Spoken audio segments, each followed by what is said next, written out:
abaar, biyo yaraan iyo cunto yaraan, iyo aafooyin dabiici ah. Ereyadaasi waa kuwa beryahan dambe maqalkoodu badan yahay, taasoo sabab u tahay abaaro baahsan oo soo noqnoqonaya oo la ciifiyey nolosha bulshada siba reer guuraaga iyo beeralayda. waxay si gaara u taabatay dadka nugul sida waayeelka iyo carruurta oon u adkaysan karin isgeddiga cimilada, roob yaraanta iyo cidhiidhiga nololeed.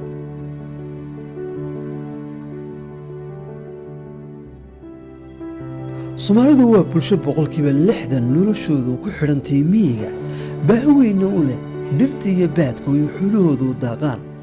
balse sanadihii u dambeeyey waxaa soo food saartay abaare laxaad leh iyo cunto yaraan barakicisay in ka badan 50,000 oo qoys.